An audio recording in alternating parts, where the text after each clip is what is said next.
I'm Dr. Ellyn Kiberd, chiropractor and founder of Urban Wellness Clinic. I'm here to help you with your posture and set your desk up for success. Jessica. Yeah, this is probably like a 2 out of 5. I guess she has probably some upper back tightness and some headaches. So her chair is too low to the ground. So she's having to reach up and forward, which can put a lot of tension in your upper back. So I would probably have her lift the chair and then scooch her chair closer to the desk so that her elbows are kind of down towards her sides versus kind of reaching out like a little T-Rex. Chris doesn't look so bad. Chris is probably like a 4 out of 5. His feet are planted on the floor. If you look from a profile view, his ears are in line with his shoulders, in line with his hips. His elbows are close to his side, and his wrists kind of come in line with his elbows, which is great. If there was anything I was going to adjust, is it's really hard to hold this posture for a long period of time. So I'd probably put something, there's a big gap between his low back and the chair.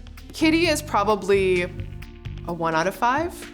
It's really hard to be working at your kitchen table on 2 laptops. First thing I would do is lift her laptop, and that's tricky because then she might be typing up here. So I'd then get a separate remote keyboard so her hands are down lower. Ross.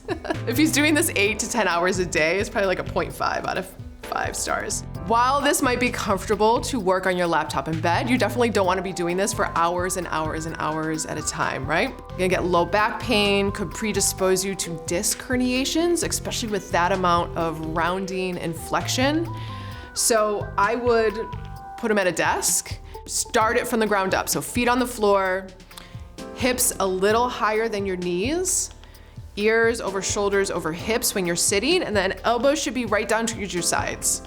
And ideally, eyes are hitting the top third of your screen.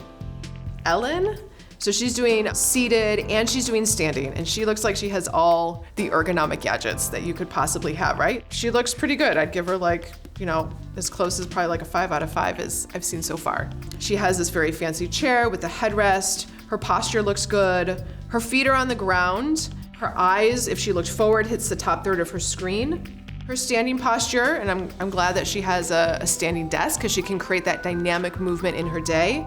You know, the thing about posture is you're not meant to hold that one position hours and hours and hours. Our life is dynamic, our movement is meant to be dynamic, so is our posture, right? We're meant to round, we're meant to extend, we're not just meant to hold one position all day. I would probably, in an ideal world, your wrist from a profile view would be a little bit below your elbows. So hers is kind of above, so I'd probably drop the standing desk down just a hair and then lift the screen.